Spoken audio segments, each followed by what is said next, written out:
ఉన్నట్లయితే ప్రార్థనతో ఈ కూటమిని ప్రారంభించుకుందాం. స్తోత్రం దేవ, ఆశ్చర్యకరుడ, సర్వోన్నత, కృపలు తరి మీ పాదములకు స్తోత్రాలు, వందనాలు యేసయ్య. దేవా నాయన ప్రభ, మీరు మా మధ్య ఉన్నారని దేవా మేము విశ్వాసంతో నమ్మొచ్చున్నాం దేవా. నాయన ప్రభా తరి అవునేసయ్య, మిమ్మల్ని ఆరాధించనే ఉండగా దేవా వర్షిప్ టీమ్ని మీ ఆత్మపూర్ణులుగా చేసి ఆత్మతో సత్యముతో నాయన ప్రభా తరి సంతోషంతో ఉత్సాహంతో మేమందరం కలిసి నాయన ప్రభా మిమ్మల్ని మహిమపరిచే ధన్యతను మాకు దయచేయండి దేవా. నాయన ప్రభా ఇంకా రానున్న ప్రతి బిడ్డను దేవా నాయన మీరు క్షేమంగా త్వరగా నడిపించి నాయన ప్రభా తరి ఈ కూటమంతా నాయన ప్రభా మీరు ఆల్ఫామెగా నడిపించండి వాక్యం ద్వారా దేవా. మీ దైవజనరాలని దేవా మీ ఆత్మపూర్ణురాలుగా చేసి మా అందరితో మీరు మాట్లాడమని మమ్మల్ని దర్శించమని దేవా నాయన ప్రభా దేవా ఈ ముందున్న సమయం అంతా మీ చేతికి అప్పగిస్తూ సమస్త విధమైన మహిమ ఘనత మీకే ఆరోపిస్తూ ఈ చిన్న ప్రార్థన క్రీస్తు పేరున స్తోత్రం చెల్లించి వేడుకుంటున్నాము తండ్రి. ఆమేన్.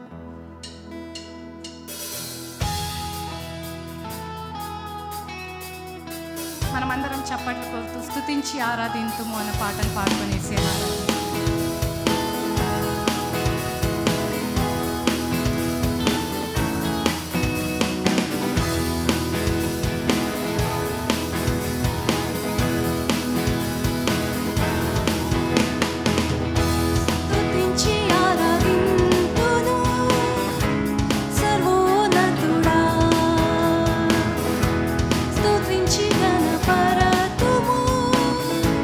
మహోన్నతుడా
మనమందరం చప్పట్లు కొట్టి దేవుని ఆరాధించుకుందాం, స్తుతించుకుందాం.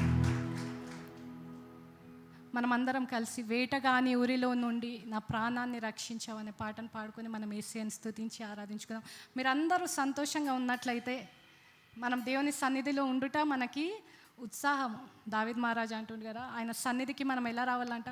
సంతోషముతోను ఉత్సాహముతోనూ మీరు స్వరాలెత్తి మీరు గలమెత్తి ఆయనని కీర్తించాలి, ఆయనని స్తుతించి ఆరాధించాలి. ఇది అందరికీ తెలిసిన పాట కాబట్టి మనమందరము చప్పట్లు కొడుతూ సంతోషంతో విశ్వాసంతో యేసయ్యను ఆరాధించుకుందాం.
ఆరాధన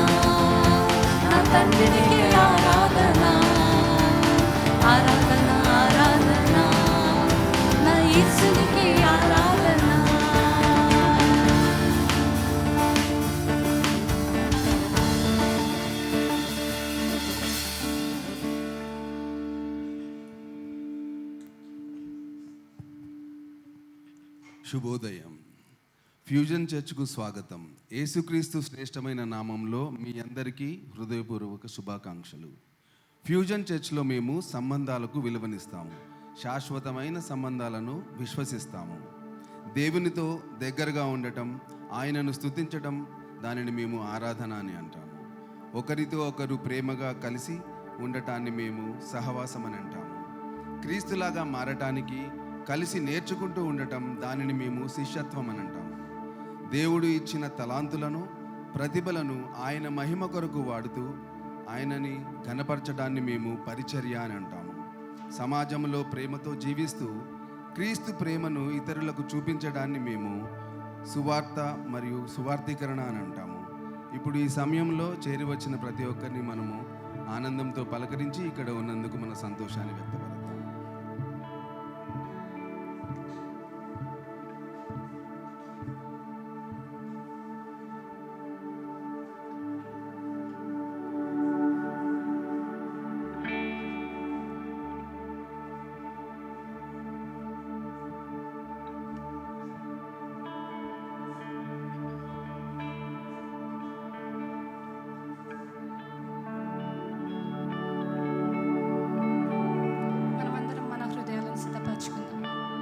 యేసుని ఆరాధించే సమయం ఆయన మనతో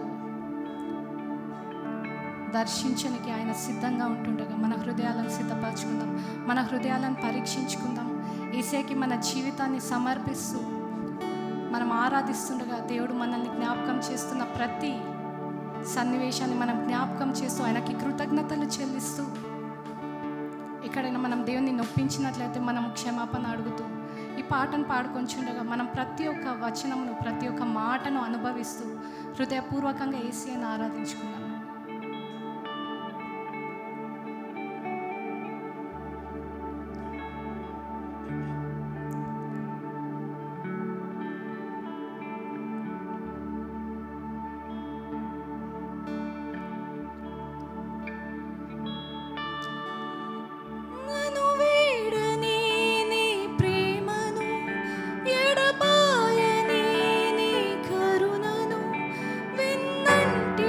ఉండే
మరి దేవుడు ఈ రోజునిచ్చిన కృపను బట్టి, మరి పాస్టర్స్ ఇచ్చినటువంటి అవకాశంను బట్టి మరి దేవుడికి ఎంతగానో కృతజ్ఞతలు చెల్లిస్తున్నాను.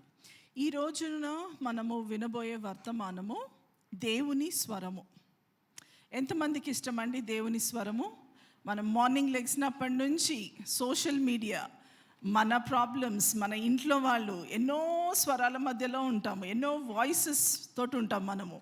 వీటన్నిటిలో నుంచి కూడా టైం తీసి దేవుని స్వరాన్ని వినడానికి ఆశపడే వాళ్ళు ఎంతమంది? మనందరికీ కూడా దేవుని స్వరము ఎంతో అవసరము.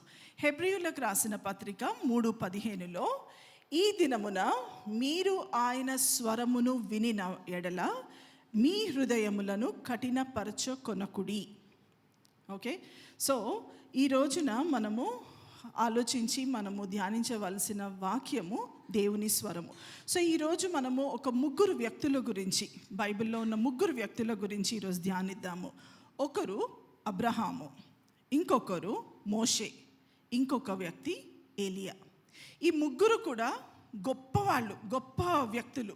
కానీ హెబ్రీ పత్రికలో మళ్ళీ ఇంకొకసారి రాయబడి ఏమనుందంటే, ఇంత గొప్ప మేఘము వంటి సాక్షి సమూహము అని రాయబడి ఉంటుంది. అంటే కేవలము వీరి జీవితాలలో వాళ్ళలో ఉన్న ఒక లీడర్షిప్ క్వాలిటీసే కానీ దేవుడి పైన ఆధారపడటమే కాకుండా వాళ్ళల్లో కొన్ని పొరపాట్లు, కొన్ని నెగ్లిజెన్స్ జరిగినందుకు కోల్పోయినవి ఏంటో కూడా మనకి ఈ రోజున అవి ఒక మంచి పాఠాలుగా మంచిగా నేర్చుకోవడానికి ఉపయోగపడుతుంది. సో అబ్రహాము గురించి మనము ఆలోచిస్తే మీ అందరికీ తెలుసు ఆయన స్టోరీ. చాలా కంఫర్టబుల్ లైఫ్లో ఉన్నాడు అబ్రహాము కదా. కానీ దేవుడు ఎప్పుడైతే అతనితో మాట్లాడి, అబ్రహామా, నేను నీకు ఒక వాగ్దాన కుమారుణ్ణి ఇవ్వబోతున్నాను అని చెప్తాడు. మరి వాగ్దాన కుమారుణ్ణి నేను ఇస్తాను అని అన్నప్పుడు అబ్రహాము ఎన్ని సంవత్సరాలు వెయిట్ చేశాడండి? 25 సంవత్సరాలు వెయిట్ చేశాడు. 25 సంవత్సరాలు వెయిట్ చేసిన తర్వాత దేవుడు ఏమంటున్నాడు? ఆదికాండము 22వ అధ్యాయంలో ఏమంటున్నారు? అబ్రహామా, ఈ సంగతి, ఆదికాండము 22:1-3 ఆ సంగతులు జరిగిన తరువాత దేవుడు అబ్రహామును శోధించెను. ఆయన అబ్రహాము అని పిలువగా అతడు చిత్తము ప్రభువా అనెను. అప్పుడు ఆయన, నీవు ఒక్కడైయున్న నీవు ప్రేమించు ఇస్సాకును తీసుకొని మొరియా దేశమునకు వెళ్ళి అక్కడ నేను నీతో చెప్పబోవు పర్వతములో ఒకదాని మీద దహన బలిగా అతనిని అర్పింపుమని చెప్పెను. తెల్లవారినప్పుడు అబ్రహాము లేచి తన గాడిదకు గంత కట్టి తన పనివారిలో 2 తన కుమారుడైన ఇస్సాకును తోడుకొని వెళ్ళెను. అతడు దహన బలి కొరకు కట్టెలను చీల్చి లేచి దేవుడు తనతో చెప్పినట్టు చేసెను. సో ఇక్కడ దేవుడు ఆయన ఒక మాట చెప్తాడు, నీకు ఇచ్చిన ఆ వాగ్దాన కుమారుణ్ణి నాకు బలిగా అర్పించు అని అన్నాడు. ఓకే, అబ్రహాము ఇంకా ఏం చేయలేడు, భార్యతో సంప్రదించలేదు, మౌనంగా దేవుడు చెప్పింది విని కుమారుని తీసుకొని వెళ్తున్నాడు. వెళ్ళిన తర్వాత ఇంకా ఆ మెడ మీదికి ఆ కత్తి ఇంకా కొన్ని సెకండ్స్ దూరంలో ఉన్నప్పుడు మళ్ళీ దేవుని స్వరం అతనికి వినబడుతుంది. ఏమని ఉంది? 9-12 దేవుడు అతనితో చెప్పిన చోటికి వారు వచ్చినప్పుడు అబ్రహాము అక్కడ బలిపీఠమును కట్టి కట్టెలను చక్కగా పేర్చి తన కుమారుడైన ఇస్సాకును బంధించి ఆ బలిపీఠము పైన కట్టెల మీద ఉంచెను. 11th verse చూస్తే, యెహోవా దూత ఆకాశము నుండి అబ్రహామా అబ్రహాము అని అతనిని పిలువగా అందుకతడు చిత్తము ప్రభువా అనెను. అప్పుడు ఆయన, ఈ చిన్నవాని మీద చెయ్యి వేయకుము, అతనిని ఏమీయూ చేయకుము, నీకు ఒక్కడయ్యున్న ఈ కుమారుని నాకు వెనుదీయలేదు గనుక నీవు దేవునికి భయపడువాడవని ఇందువలన నాకు తెలిసి ఉన్నది.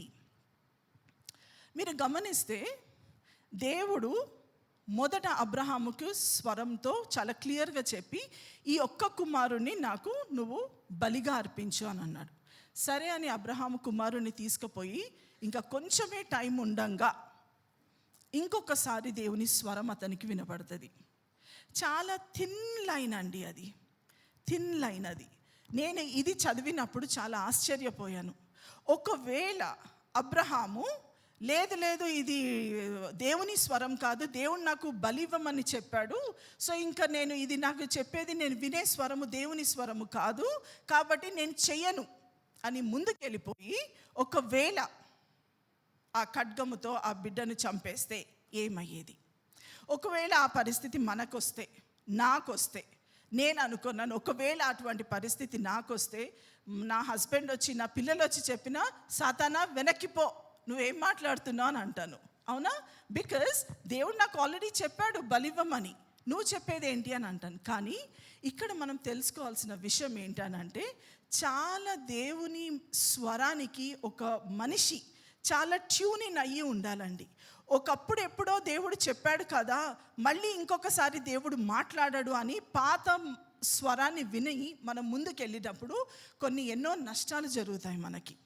అబ్రహాము విషయంలో మనం చూస్తే, ఒకవేళ అబ్రహాము ఆ రెండవసారి దేవుని స్వరము వినకపోతే ఏమయ్యేదండి? వాగ్దానాన్ని కోల్పోయేవాడు. దేవుడు దేని ద్వారా అయితే లోకానికి ఆశీర్వాదముగా కను కుమారుణ్ణి మరి యూదా గోత్రాన్ని యేసు ప్రభు రావడానికి ఏదైతే వాగ్దానం ఉందో ఆ గొప్ప ప్రామిస్ పోయేది. అదే కాదు, ఇక్కడ అవిధేయుడిగా ఈ రోజున మనం అబ్రహాం గురించి ఎంతో మంచిగా మాట్లాడుకుంటాం, కానీ ఆ రెండవసారి దేవుని స్వరము వినకపోతే ఈ రోజున అబ్రహాము గురించి మనం ఏమనుకునే వాళ్ళమండి? ఒక అవిధేయునిగా అతడు పరిగణింపబడేవాడు. కానీ అబ్రహాముకి దేవునితో సహవాసము కలిగి ఉన్నాడు కనుక ఆ స్వరము దేవునిదా ఇంకొకట అన్నది వివేచించడానికి అతనికి ఆ సెన్సిటివిటీ ఉంది. అదేవిధంగా మనము మోషే జీవితం చూస్తే, మోషే జీవితంలో ఏమయ్యింది మీ అందరికీ తెలుసు. మోషే ఏం చేస్తాడు? ఐగుప్తులో నుంచి గొప్ప నాయకుడు కదా, గొప్ప నాయకుడు ఇశ్రాయేలీయులందరినీ కూడా బానిసత్వంలో నుంచి విడిపించి వాళ్ళందరినీ కూడా వాగ్దాన దేశంలోనికి నడిపిస్తున్నప్పుడు ఏమవుతుంది? ఒకానొక స్థలానికి వచ్చినప్పుడు ఇశ్రాయేలీయులకు దాహం అవుతుంది. దాహం అయినప్పుడు ప్రజలందరూ అతనితో గునుగుతారు, నువ్వు మమ్మల్ని ఇక్కడికి తీసుకొచ్చావు, ఏం చేద్దామని అని. ఆ టైంలో మోషే అహరోనులు దేవుడికి మొరపెట్టినప్పుడు దేవుడు చాలా క్లియర్గా మోషేకి ఏమని చెప్తాడంటే, మోషే నీ దగ్గర ఉన్న కర్రను తీసుకొని ఆ పర్టిక్యులర్ రెఫిదీము అన్న ప్లేస్ దగ్గర ఒక రాక్ ఉంటుంది, ఆ బండను నీ చేతిలో ఉన్న కర్రతో దానిని కొట్టు అని అంటాడు. మోషే దేవుని స్వరాన్ని విని ఆ బండను కొడతాడు. కొట్టినప్పుడు ఏమవుతుందండి? అందులోంచి నీళ్ళు వస్తాయి.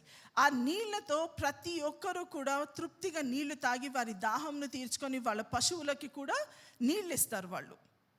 కానీ వాళ్ళ ప్రయాణం సాగుతూ ఉన్నప్పుడు మన హైదరాబాద్లో ఎట్లయితే మనకి నీటి కొరత ప్రతి సమ్మర్లో ఎట్లయితే వస్తుందో, ఈ ఇశ్రాయేలీయులు కూడా వాగ్దాన భూమిలోనికి వెళుతూ ఉన్నప్పుడు ఇంకా 1 సంవత్సరం ఉంది వాగ్దాన భూమిలోనికి వెళ్ళడానికి అన్న టైంలో మళ్ళా వాళ్ళకి దాహం అవుతుంది, మళ్ళా వాళ్ళకి రిసోర్సెస్ ఉండవు. దాహం అయినప్పుడు మళ్ళీ వాళ్ళు గునకటం మొదలు పెడతారు. ఆ టైంలో మోషేకి ఎంతో కోపం వస్తుంది. వచ్చి మళ్ళా దేవుడితో మాట్లాడి ఏం చేయమంటావు అని అన్నప్పుడు దేవుడు చాలా క్లియర్గా, మోషే నీ దగ్గర ఉన్న కర్రను తీసుకొని ఆ బండ దగ్గరికి వెళ్ళి నీవు కొట్టమన్నాడా లేకపోతే మాట్లాడమన్నాడా? మాట్లాడు అని అన్నాడు. కానీ మోషే ఏం చేశాడండి? మోషే ఆ మాటని చెవిన పడలేదు. ఎంత క్లియర్ క్లాసిఫికేషన్! మోషే ఒక మంచి నాయకుడు, ఏ కేపబిలిటీస్లో కూడా ఆయనలో ఏ లోపం లేదు, దేవుడి చేత ఎన్నుకోబడ్డ వ్యక్తి. అంతమంది లక్షలాది ఇశ్రాయేలీయులను ఆయన బానిసత్వంలోంచి ఫరో ముందు నిలబడి ఎన్నో సూచనలు అద్భుత కార్యాలు చేసి ఎర్ర సముద్రంను 2 పాయలుగా చేసిన మోషే ఏం చేస్తాడంటే, దేవుడు మరి ఒకసారి అతనికి ఇన్స్ట్రక్షన్ ఇచ్చినప్పుడు ఏమైంది? గమనించలేకపోయాడు. గమనించలేక ఆ రాయిని ఏం చేస్తాడు? ఆ బండని ఆయన 2 సార్లు అతని దగ్గరున్న కర్రతో దానిని కొడతాడు. నేను ఈ మెడిటేట్ చేస్తున్నప్పుడు ఈ వాక్యము నా పిల్లలు అన్నారనమాట, అమ్మ దేవుడు ఆ బండ నుంచి నీళ్ళు ఎందుకు పంపించాలి? మోషే అవిధేయత చూపించినప్పుడు ఆపేయొచ్చు కదా? నో, దేవుడు మనము చేసే దానిని చేయనిస్తూ ఉంటాడు, కానీ he will leave some lessons in our life. Moshe ఆ విధంగా 2 సార్లు ఆ బండను కొట్టినప్పుడు నీళ్ళు వచ్చాయి, వారి దాహం తీరింది. కానీ దేవుడు ఒక మంచి మాట, ఒక వచనం, మంచి మాట కాదు అది, చాలా హృదయానికి బాధ కలిగించే మాట అది. నీవు ఇశ్రాయేలీయుల మధ్యలో నన్ను ఘనపరచాలి, నువ్వు నన్ను ఘనపరచనందున నీవు వాగ్దాన భూమిలోనికి అడుగు పెట్టలేవు. గమనించారా? అబ్రహాము ఇంకా కొన్ని సెకండ్స్లో కుమారుని మీద అతని ఖడ్గముతో కట్ చేయబోయిన అబ్రహాము ఒకటే క్షణంలో దేవుని స్వరము విని ఆ ఖడ్గం పైకి తీసేసినప్పుడు వాగ్దానము ఒక ఫలితం అతని జీవితంలో చూశాడు.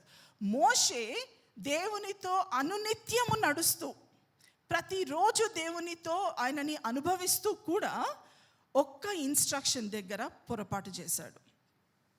ఎందుకు చేసుంటాడు మోషే ఈ పని? ఎన్నో సంవత్సరాలు దేవుడి మీద ఆధారపడి అట్లా ఉండి కూడా అతనికి ఏమైందంటే, ఆయన పాత స్వభావం అంటే నేను ఇన్ని అద్భుతాలు చేశాను కాబట్టి ఈసారి కూడా అద్భుతం అయిపోతుంది అన్న ధీమా వచ్చేసింది మోషేకి. He was very confident about his leadership. ఆయనకి అలవాటు అయిపోయింది, గతంలో నేను ఆ బండని నేను కొట్టాను, నీళ్ళు వచ్చాయి, సో ఐ విల్ మళ్ళీ చేస్తాను ఆ పని అని అన్నాడు. సో మనము చూడవలసింది, చాలా ఇంపార్టెంట్గా మనం గమనించాల్సింది ఏంటి అని అంటే, ఎక్కడెక్కడ మనము దేవుని స్వరాన్ని వినకుండా మన ఓన్ అనుభవాలతో, మన వ్యక్తిగత జీవితం అవ్వచ్చు, మన సేవా జీవితం అవ్వచ్చు, మన కుటుంబ జీవితం, లేకపోతే మన ఉద్యోగాల దగ్గర కూడా ఎన్నోసార్లు దేవుడు అప్పుడు చెప్పాడు కాబట్టి అప్పుడు మేము చేశాము, మాకు జయం వచ్చింది, మేము అది చేస్తూనే ఉంటాము. బట్ మన దేవుడు సజీవమైన దేవుడు. మన దేవునికి ఒక మ్యాప్ ఉంటుంది, ఆయన దగ్గర ఒక మంచి ప్లాన్స్ అండ్ పర్పసెస్ ఉంటాయి మన పట్ల. అవి ప్రతి నిత్యము, ప్రతి స్టేజ్ ఆఫ్ అవర్ లైఫ్లో దేవుడు ఆయన సజీవమైన వాక్కును మనకు విడుదల చేస్తూ ఉంటాడు. ఆ వాక్కును ఎప్పుడైతే మనం వింటామో అప్పుడు ఆయన ఉద్దేశాలను సంపూర్ణంగా స్వతంత్రించుకోగలుగుతామండి. ఇంత జీవితం జీవించాడు మోషే. అతను ఒక మనిషిని హత్య చేశాడు. ఓకే, నా దృష్టిలో మోషే చాలా కోపిష్టి వ్యక్తి కూడా, కానీ దేవుడు అతనికి నాయకత్వం ఇచ్చాడు.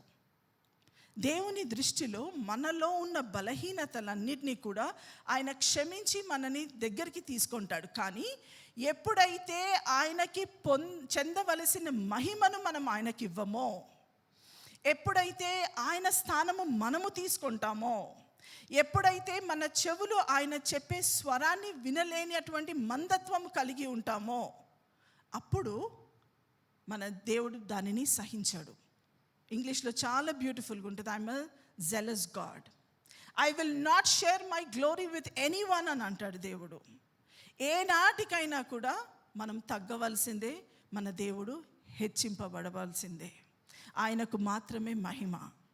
ఈ రోజున ఈ ఉదయకాల సమయంలో ఏ పరిస్థితులలో మనము ఆయనకి ఇవ్వవలసిన మహిమను మన మీదకి తెచ్చుకుంటున్నాము?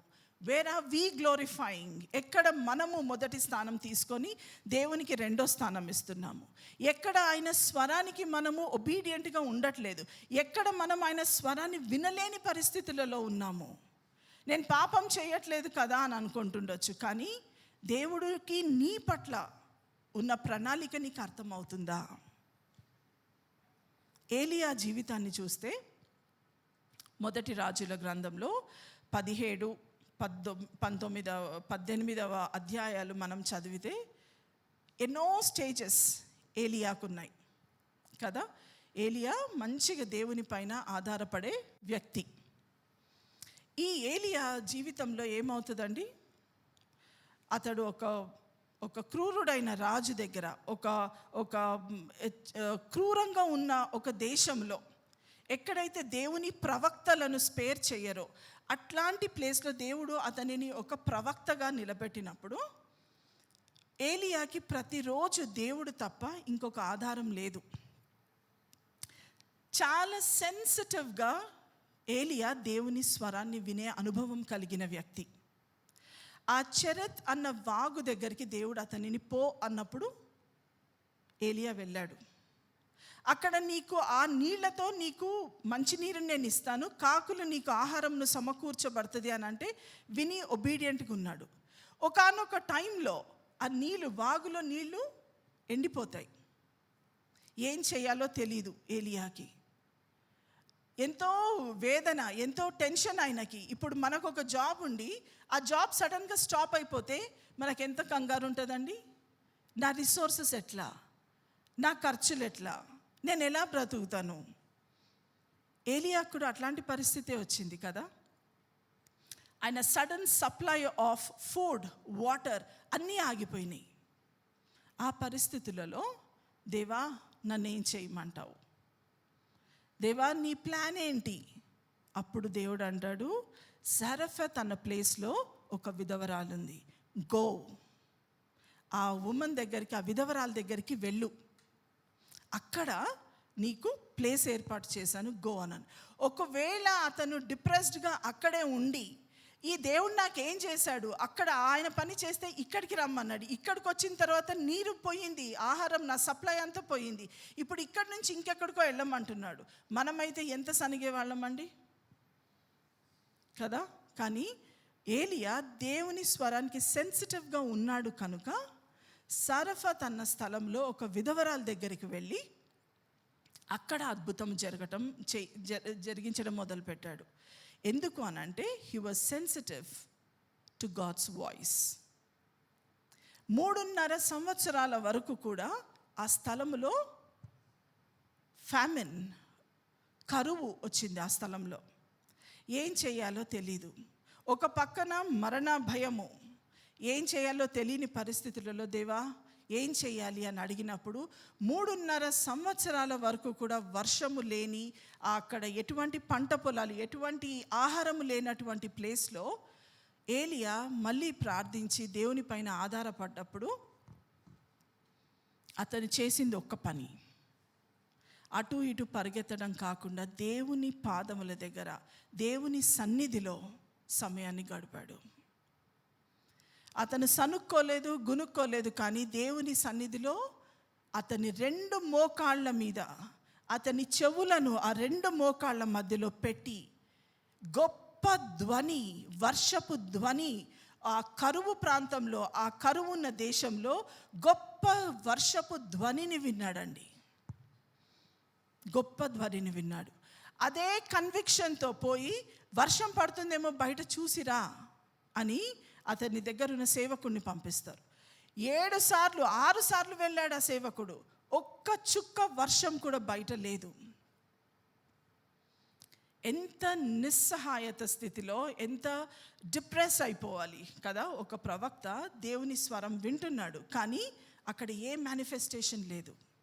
ఈ రోజున దేవుడు మన జీవితాలలో కూడా ఈ ప్లాన్ ఉంది నాకు నీ పట్ల, ఈ ప్రణాళిక నాకుంది, నిన్ను గొప్ప చేసేదను, నిన్ను ఆశీర్వదించేదను, నీ బిడ్డలను అభివృద్ధి చేస్తాను అని అన్నప్పుడు మన పిల్లలలో, మన జీవితాలలో, మన పరిస్థితులలో మార్పు లేనప్పుడు ఏమంటాము, ఈ దేవుడు మాకేం చేశాడు కదా, ఈ దేవుడు మా జీవితాలతో ఏమీ మార్పు రాలేదు అని చాలామంది నిజమైన దేవుణ్ణి వదిలిపెట్టిన వాళ్ళు కూడా చాలామంది ఉన్నారండి. కానీ ఏలియా దేవుణ్ణి వదిలిపెట్టలేదు. దేవుడిచ్చిన వాగ్దానాన్ని కూడా అతను వదిలిపెట్టలేదు. పదే ఆయన ఆ వర్షపు ధ్వనిని ఆయన చెవిలో వినిపిస్తున్నప్పుడు 6 సార్లు అతని సేవకుడిని పంపించినప్పుడు లాస్ట్కి 7వ సారి అతని సేవకుడు బయటికి వెళ్ళినప్పుడు అతను వచ్చి చెప్పిన మాట ఏంటంటే, బయట ఒక చిన్న ఆకాశంలో ఒక మేఘము నాకు కనబడింది అని చెప్తాడు. A small ray of hope. ఆ ఒక చిన్న మేఘములో నుంచి ఎంత వర్షం పడిందండి? 3.5 సంవత్సరాల వరకు ఉన్న కరువు కూడా మొత్తం పోయే అంత వర్షము ఆ నేల మీద పడింది. ఈ దేవుడు నిజమైన దేవుడా కాదా? ఈయన స్వరము నిజమైనదా కాదా? ఆయన స్వరాన్ని మనము విన్నప్పుడు, ఆయన మాటకు మనం విధేయత చూపించినప్పుడు ఆయన మన జీవితాలలో కార్యం చేస్తాడా చెయ్యడా? లేకపోతే అబ్రహాం లాగా మనం ఇగ్నోర్ చేస్తామా? మోషేలాగా అలవాటు పరంగా చేస్తూనే పోతామా? లేకపోతే దేవుడిచ్చే కొత్త మేనిఫెస్టేషన్కి మనము అవైలబుల్గా ఉంటామా? ఆయన స్వరాన్ని మనము పదే పదే వినడానికి ప్రయత్నిస్తున్నామా? లేకపోతే అవి saturated in what we are doing? మన దేవుడు జీవం కలిగిన దేవుడు. ఏదైతే ఆయన జీవం పలికాడో ఆ జీవం ఉన్న ప్రతి దాంట్లో కూడా there is growth. Where ever there is life, ఎక్కడెక్కడైతే జీవం ఉంటుందో అక్కడక్కడ అభివృద్ధి ఉంటుంది. ఏలియా విన్నాడు. విని 3.5 సంవత్సరాలకు సరిపడా కరువు పోయేంత వర్షం ఆ స్థలములోనికి దేవుడు పంపిస్తాడు. ఎంత మంచి మాట కదా. నేను వ్యక్తిగతంగా ఇది చదువుతున్నప్పుడు I was quite encouraged when I was reading this. మరి మీరు అనుకుంటుండొచ్చు, దేవుడు మరి మాతో ఎలా మాట్లాడతారు? వాళ్ళంటే గొప్పవాళ్ళు, అబ్రహాము గొప్ప, అతను మోషే గొప్ప, ఏలియా గొప్ప, మాతో దేవుడు ఎలా మాట్లాడతాడు? మేమేం చేయాలి దేవుడు మాట్లాడాలంటే? మీ జీవితంలో ప్రతి అంశము కూడా దేవునికి చేతుల్లో మీరు అప్పచెప్పాలి. దేవునికి మీ బిజినెస్ అయి ఉండొచ్చు, మీరు ఒక స్టూడెంట్ అయి ఉండొచ్చు, లేదా మీరు ప్రొఫెషన్లో ఎక్కడన్నా ఉండొచ్చు. కానీ ఎవ్రీడే, ప్రతిరోజు కూడా దేవా నీ స్వరము మాకు వినిపింపచేయి, నీ స్వరముతో మమ్ములను గైడ్ చేయి. ఇక్కడ ఆగమంటే ఆగిపోవాలి. పలానా వాళ్ళతోటి డోంట్ టాక్. ఎన్నోసార్లు నా ఉద్యోగంలో కూడా ఎన్నో అప్స్ అండ్ డౌన్స్ అవుతున్నప్పుడు, ఎన్నోసార్లు నేను ఆ మ్యాటర్ని ఎస్కలేట్ చేయవలసిన సిచ్యువేషన్స్ వచ్చినప్పుడు పరిశుద్ధాత్మ దేవుడు చాలా క్లియర్గా ఆయన స్వరముతో మాట్లాడొద్దు. ఒక హ్యూమన్ బ్రెయిన్ తోటి ఆలోచించినప్పుడు నేను మాట్లాడాలి, నేను అది ఎస్కలేట్ చేయాలి, పై అధికారులకి చెప్పాలి. కానీ దేవుడు ఆయన స్వరంతో మాట్లాడొద్దు. I had to shut my mouth. కొన్ని నెలల తర్వాత దేవుడు ఎందుకు మౌనంగా ఉన్నామన్నాడు అన్న దాని రిజల్ట్ నాకు కనపడినప్పుడు, ఎస్ లార్డ్, నీ స్వరానికి సెన్సిటివ్గా ఉన్నప్పుడు ఎన్నో అపాయాలలో నుంచి మేము తప్పింపబడతాము, ఎన్నో డెసిషన్స్లోంచి మేము తప్పింపబడతాము, ఎన్నో అపాయాలలో నుంచి మేము తప్పింపబడతాము. ఎన్నోసార్లు ఈ దేవుడు నడిపించే నడిపింపు ఒక హ్యూమన్ బ్రెయిన్కి అది చాలా ఫూలిష్గా అనిపిస్తుంది, చాలా ఫూలిష్గా అనిపిస్తుంది. కానీ మనము బైబిల్లో నేర్చుకునేది ఏంటి అని అంటే, దేవుని స్వరానికి మనము లోబడాలి. ప్రతిరోజు కూడా మనం చేయవలసింది ఏంటంటే ఆయనతో సహవాసము చేయాలి. మనం మార్నింగ్ లెగ్సినప్పటి నుంచి సాయంత్రం వరకు ఏం చేస్తామండి? చాలా బిజీగా ఉంటాము. Morning the moment we are out from the bed మనం బిజీ. డైలీ డివోషన్ చేసుకుంటాము, దట్స్ ఆల్. కొంత టైం, ఇంకొంచెం టైం ఇంక్రీజ్. మీరు ఏ రకంగా అయితే మీ ఉద్యోగాలలో మీరు ఏం చేస్తారండి? Every time you seek promotion కదా. మరి దేవునితో సహవాసము చేయడానికి ఎందుకు మీరు ఒక స్థితి నుంచి ఇంకొక స్థితికి రాలేకపోతున్నాం? మనము ఆయనతో సమయాన్ని గడపాలి, ఆయన వాక్యాన్ని మనము ధ్యానించాలి, ఆయన హృదయాన్ని మనము గ్రహించాలి. ఎప్పుడైతే వాక్యము మనము చదువుతామో, ఎప్పుడైతే మనము ఆ వాక్యంలో మనము సోక్ చేసుకుంటామో, ఏ పరిస్థితికి కావలసిన వాక్యము పరిశుద్ధాత్మ దేవుడు ఆ సమయానికి మనకి బయలుపరుస్తాడండి. మనం అనుకుంటాము, ఈరోజు ఇది చదివాను కానీ నాకేం గుర్తుకు రావట్లేదు అని అనుకుంటాం. కానీ నాది అదే పరిస్థితి. నేను చదువుతాను కానీ వెంటనే మర్చిపోతా. బట్ నా అనుభవంలో ఇంకొకటి కూడా నేను తెలుసుకున్నది ఏంటంటే, ఏ సమయానికి ఏ వాక్యము గుర్తుకు రావాలో ఆ సమయానికి పరిశుద్ధాత్మ దేవుడు ఆ వాక్యాన్ని మదికి తీసుకొస్తాడు. That is the work of Holy Spirit. మన పని ఏంటండి? కేవలము ఒక 5 minutes డివోషన్ కాదు. నానాటికి, రోజుకి మన సంబంధం దేవునితో డీప్గా అవ్వడానికి వాక్యం ఒక ఆధారం. రెండవది ప్రార్థనలో అధిక సమయాన్ని గడిపి దేవుని స్తుతించడము, దేవుని మహిమపరచటము, మన పిటిషన్స్ అన్నీ కూడా ఆయన చేతిలో పెట్టి ప్రార్థించినప్పుడు మనం మాట్లాడి వెంటనే ఆమేన్ అని చెప్పి వెళ్ళిపోవడం కాదు. ఆయన సన్నిధిలో ఏలియా ఏ విధంగా అయితే ప్రాక్టీస్ చేశాడో, ఆయన చెవులను ఆయన మోకాళ్ళ మధ్యలో పెట్టి, మనం చాలా క్విక్గా ఏ స్థలంలో నిలబడతాం ఆ స్థలంలో ప్రేయర్ చేసి అవుట్ వెళ్ళిపోతాం కదా ఏమేనని. ఏలియా ఒక గొప్ప ప్రవక్త, ఒక దేశానికే ప్రవక్త. ఏం చేస్తాడు అతను? రెండు కాళ్ళ మధ్యలో అతని చెవులను పెట్టుకొని దేవుడు చెప్పే దానిని వినడానికి. He was sensitive. Are we practising to listen to God's voice? ప్రార్థనలో మనము ఆయన స్వరాన్ని వినడానికి ప్రయత్నిస్తున్నామా? అదేవిధంగా మనం ఎప్పుడైతే ఆయన వాక్యములో ఉంటామో, ఎప్పుడైతే ఆయన వాక్యాన్ని ధ్యానిస్తామో, ప్రార్థనలో ఆయన స్వరాన్ని వినడానికి ప్రయత్నిస్తామో, అప్పుడు ఆయన యొక్క వేస్, ఆయన మార్గాలు, ఆయన హృదయం మనకు అర్థమవుతుంది. ఎప్పుడైతే మనకు ఆయన హృదయం అర్థమవుతుందో, బైబిల్ అంతా మనం చదివినప్పుడు మనకు ఒకటి అర్థమవుతుంది. ఓకే, పలానా పరిస్థితులలో దేవుడు ఈ రకంగా రెస్పాన్స్ ఇచ్చాడు, ఈ పరిస్థితిని దేవుడు ఈ రకంగా హ్యాండిల్ చేయమని ఆయన సేవకులకు చెప్పాడు అని మనకి దేవుడు జ్ఞానం ఇస్తాడండి. ఆయన హృదయాన్ని, ఆయన వేస్ మనకు అర్థమైనప్పుడు మనం ఏ డెసిషన్ తీసుకోవాలి అన్నది చాలా ఈజీగా మనకు అర్థమవుతుంది. సో ఈ రోజున వాక్యంలో ఒక అబ్రహాములాగా సెన్సిటివ్గా ఉండి, ఏలియాలాగా సెన్సిటివ్గా ఉండి, మోషే చేసినటువంటి తప్పు మనం చేయకుండా, వాగ్దాన భూమి అంత గొప్ప వాగ్దానంలోనికి మనము వెళ్ళలేనటువంటి పరిస్థితులలోనికి మనం వెళ్ళకూడదు. ఈ రోజున మనం ధ్యానించాల్సిన విషయం అదే. కళ్ళు మూసుకొని మనం దేవునితో ముచ్చటించి ఒక మాట అడగాలి. మనము, దేవా, ప్రతిసారి మేం మాట్లాడతాం దేవా, కానీ ఎప్పుడైతే నీ స్వరము వింటామో మా జీవితం బాగుపడుతుంది.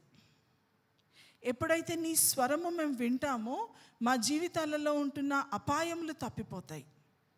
ఎప్పుడైతే నీ స్వరము వింటామో మాకు ఒక మార్గము ఏర్పాటు చేయబడుతుంది. కాబట్టి నీ స్వరం మాకు కావాలి దేవా, మాకు నేర్పించు. నీ సన్నిధిలో మౌనముగా ఉండి ప్రభువా మేము కనిపెట్టుకోవడానికి నీ కృపనివ్వు అని అడగండి. నామకార్థముగా ప్రార్థన చేయకుండా మనము దేవుని సన్నిధిలో మోకరించి ఆయన స్వరము కొరకు కనిపెట్టినప్పుడు దేవుడు మీ జీవితాల ద్వారా గొప్ప అద్భుత కార్యాలు చేస్తారు. కాబట్టి మనస్ఫూర్తిగా దేవునితో మాట్లాడి ఆయన స్వరాన్ని వినడానికి ప్రయత్నించండి. పరిశుద్ధురానికి స్తోత్రములు నాయన. ఈ ఉదయకాల సమయంలో అన్నిటికంటే శ్రేష్టమైనది నీ స్వరము ప్రభువా, నీ వాక్కు శ్రేష్టమైనది ప్రభువా. ఆ జీవజలములు ఉండే ఆ వాక్యము మాకు ఈరోజు నువ్వు ఇచ్చినందుకు నీకు స్తోత్రములు. దానిని ధ్యానించడానికి నీ కృపను దయచేయి.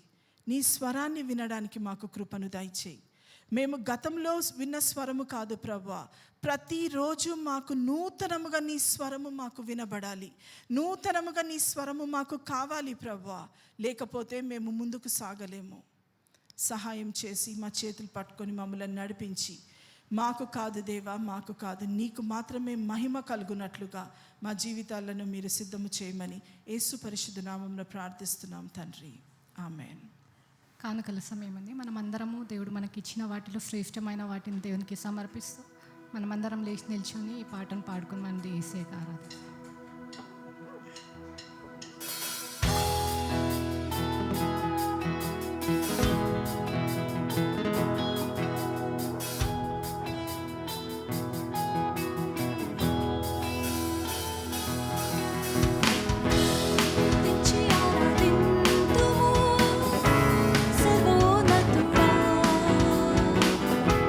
స్తుతించి గణపరతుము మహోన్నతుడా.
కూర్చోండి.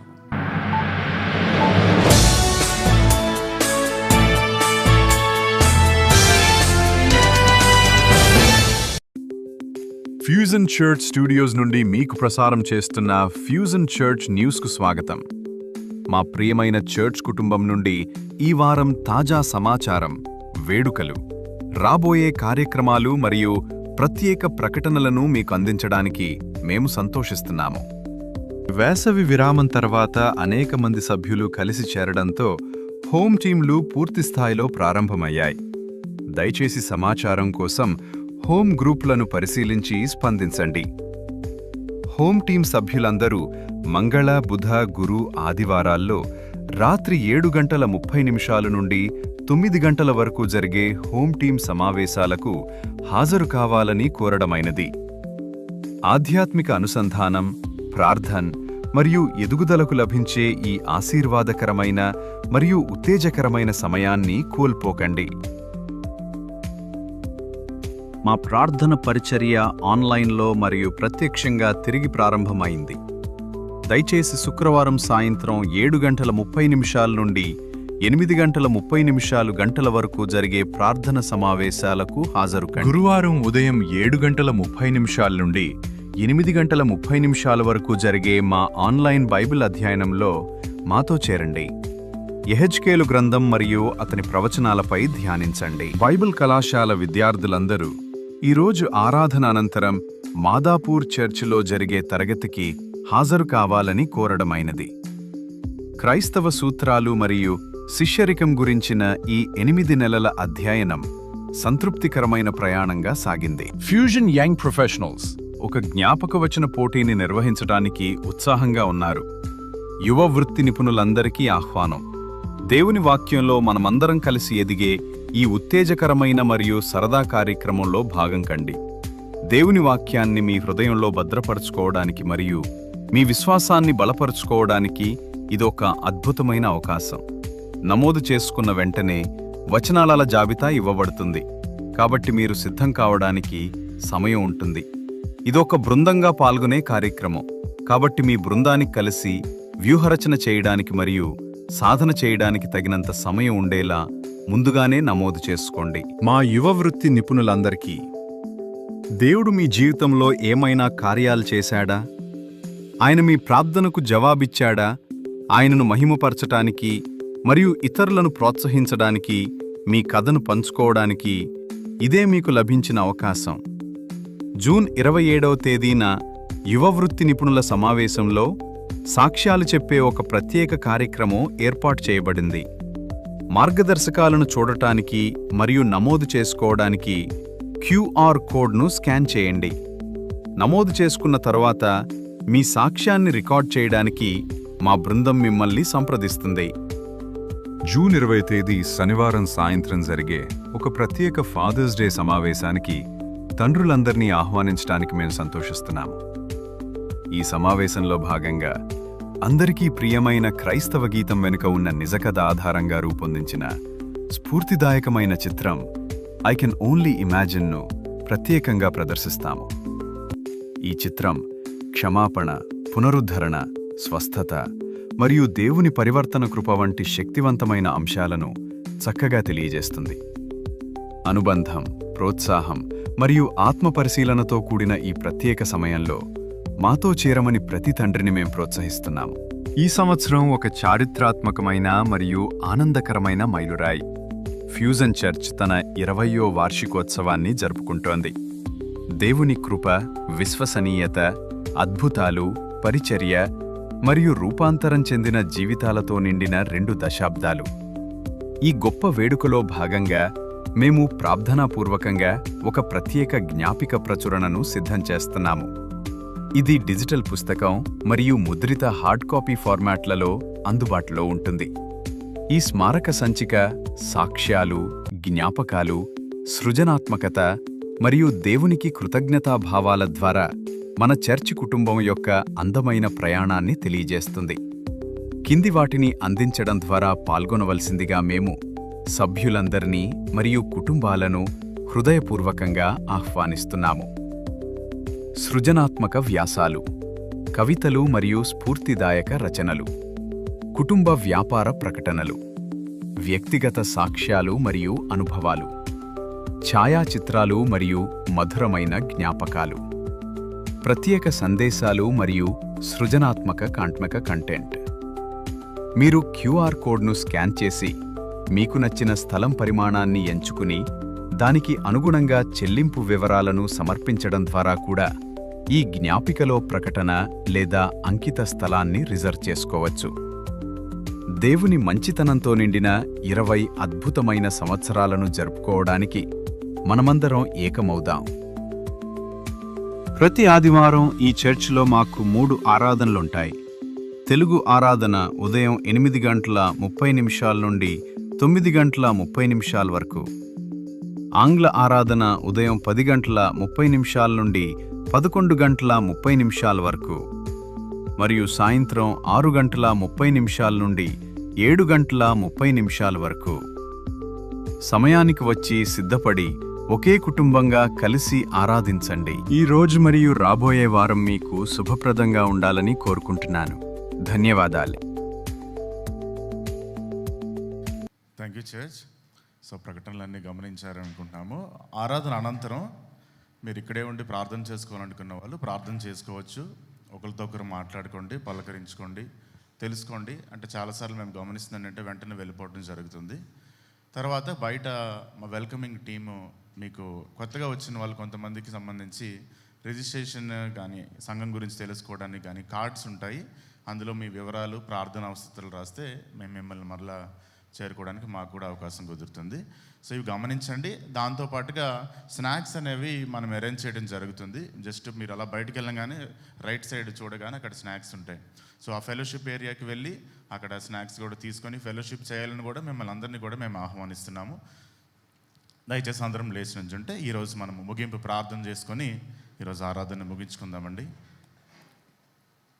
మరొకసారి మనసులో మనం దేవుని వైపు చూస్తూ ఈరోజు దేవుడు మనతో మాట్లాడిన సంగతులను మనం జ్ఞాపకం చేసుకుందాం.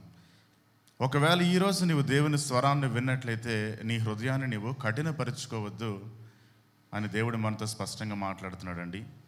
మనం రెండవసారి ఆయన స్వరాన్ని వినాలి, మూడవసారి ఆయన స్వరాన్ని వినాలి అని మనం ఆశపడితే గనక ప్రతిసారి విధేయత చూపించవలసిన అవసరం ఉంది అని మనం తెలుసుకున్నాం. ఆయన స్వరాన్ని మనం విన్నా కొద్దీ అది మరింతగా మనకి స్పష్టంగా వినబడుతూ ఉంటుంది. మన జీవితాల్లో మనల్ని ముందుకు నడిపిస్తూ ఉంటుంది. తండ్రి పరిశుద్ధుడా మహాగణుడా నాయనా నువ్వు ఎంతైనా నమ్మదగిన వాడవు ప్రభా. మాలో ప్రతి వానితోనూ నువ్వు మాట్లాడుతున్నావు ప్రభా. వానికి అర్థమయ్యే రీతిలో ప్రభా నువ్వు వారిని చేరుకుంటూ ఉన్నందుకు నేను గణపరుస్తున్నాను తండ్రి. చెప్పబడిన వాక్యము నాయన అన్ని విషయాల్లోనూ ప్రభా మా జీవితంలో ఇమిడ్చుకోవడానికి మాకు సహాయం దయచేయండి. నానాటికి నాయన నీ స్వరములో తండ్రి విశ్వాసంలో ఎదుగుచు ప్రభా నీకు అంగీకారమైన భక్తి జీవితాన్ని కలిగి ఉండడానికి మాకు అందరికీ కూడా సహాయం దయచేయండి. ఈ దినము మీరు ఇచ్చిన గొప్ప ధన్యతను బట్టి, ఆరాధన అంతటిని బట్టి మిమ్మల్ని గణపరుస్తున్నాం. నీ సన్నిధిలో గడుపుట ఎంతైనా తండ్రి గొప్ప ధన్యతగా తండ్రి మేము అనుభవిస్తూ ఉన్నాం ప్రభా. నీ కాపుదల, మీ భద్రత మా అందరి జీవితాల్లో ఉంచండి నాయన. మా వ్యక్తిగత అవసరతలు, మా కుటుంబ పరిస్థితులు తండ్రి, మా ఆర్థిక అవసరతలు తండ్రి, పరిచర్య ధర్మము అందులో ఉన్న స్థితిగతులు మీ చేతికి మేము అప్పచెప్తున్నాం తండ్రి. అన్ని విషయాల్లో తండ్రి తొదుకు నీకు మహిమ కలుగుచు ప్రభా మేము నడుచుకున్నట్లు మాకు సహాయం దయచేయండి. మా ప్రేమను వర్ధిల్లులాగా సహోదర ప్రేమను మా అందరిలో వర్ధిల్లింపజేయండి. అన్ని విషయాల్లోనూ తండ్రి నీవు మహిమ ఘనత నీకు ఆపాదిస్తే యేసుక్రీస్తు వారి ప్రశస్తమైన నామములో ఈ దినపటి సంగతులన్నీ మేము పొందుకుంటూ ప్రభా యేసు నామంలో తండ్రి పొందుకుంటున్నాం తండ్రి. ఆమేన్. ఇప్పుడు మన తండ్రి అయిన దేవుని ప్రేమ, యేసుక్రీస్తు వారి కృప, పరిశుద్ధాత్మని అన్యోన్యమైన సహవాసము మనందరికీ ఇప్పుడు ఎప్పుడు ఎల్లప్పుడూ సదాకాలము తోడయుండును గాక.